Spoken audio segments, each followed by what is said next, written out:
Vamos direto ao ponto: o Golfo Pérsico. Nos últimos dias, essa região virou o epicentro de uma crise militar que deixou o mundo inteiro de cabelo em pé. E tudo isso se resume a um confronto muito, mas muito direto. Olha só essa cena. De um lado, a gente tem o USS Abraham Lincoln, um porta-aviões nuclear americano gigantesco, um verdadeiro símbolo do poder dos Estados Unidos. E do outro, a resposta do Irã, um enxame de umas 300 lanchas rápidas, armadas com mísseis, prontas para atacar. É, sem dúvida, a definição de um impasse explosivo.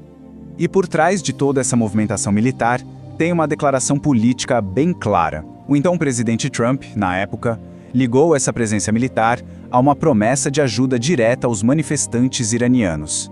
Isso basicamente conectou um problema interno do Irã a uma crise internacional. Então vamos começar a entender as peças nesse tabuleiro perigoso, porque aqui a gente está falando de um jogo onde o primeiro movimento errado pode literalmente botar fogo em toda a região.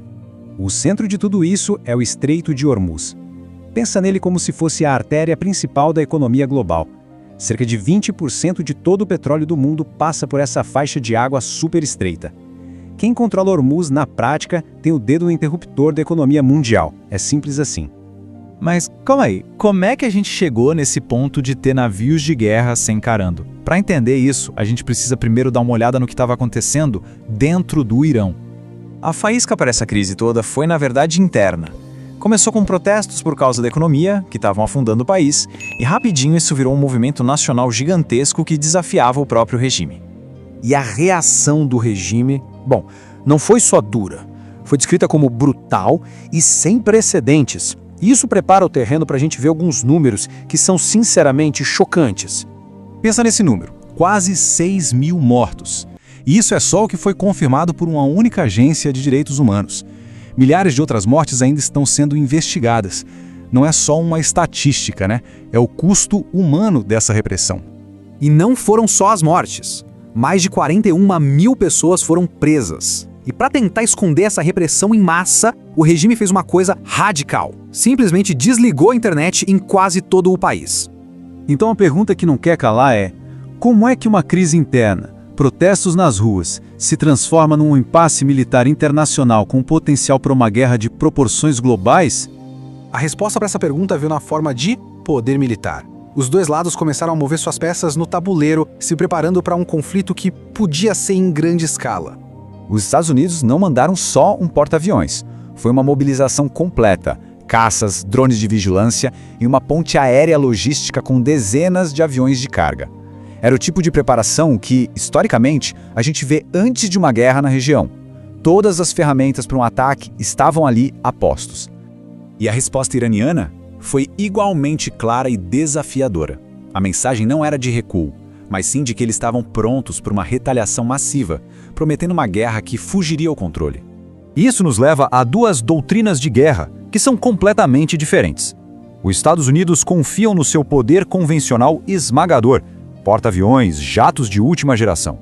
Já o Irã aposta na chamada guerra assimétrica, usar esses enxames de lanchas rápidas e sua rede de milícias aliadas para criar o caos e sobrecarregar as defesas do inimigo.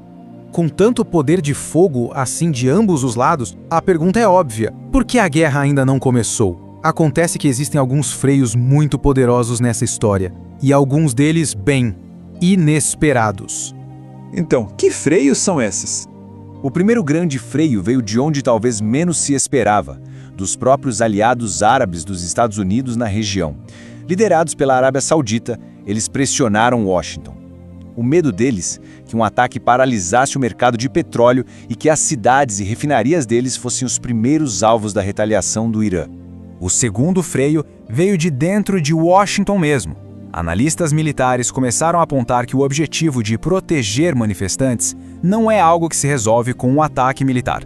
E pior, existia um risco enorme do ataque ter o efeito contrário, unindo a população iraniana contra um inimigo comum e arrastando todo mundo para uma guerra regional longa e caríssima. E isso tudo nos traz a situação atual. Um impasse extremamente tenso, onde o mundo inteiro parece prender a respiração a cada novo movimento nesse tabuleiro. No fim das contas, o impasse se resume a isso aqui. O USS Abraham Lincoln não é só um navio, é uma pergunta feita de aço. E as 300 lanchas de mísseis do Irã não são só um blefe. Elas são a resposta, afiada e pronta para ser dada. Então, o ponto crucial é este. Estamos num impasse que é um verdadeiro barril de pólvora, e por mais irônico que pareça, são os próprios aliados dos Estados Unidos, apavorados com as consequências, que estão agindo como o principal freio para uma guerra total. A questão que fica no ar é se o que a gente está vendo é um jogo de xadrez com movimentos calculados e estratégicos, ou se, na verdade, é uma partida de roleta russa, onde qualquer erro de cálculo pode soltar uma tempestade que ninguém parece querer, mas para a qual todo mundo está preparado.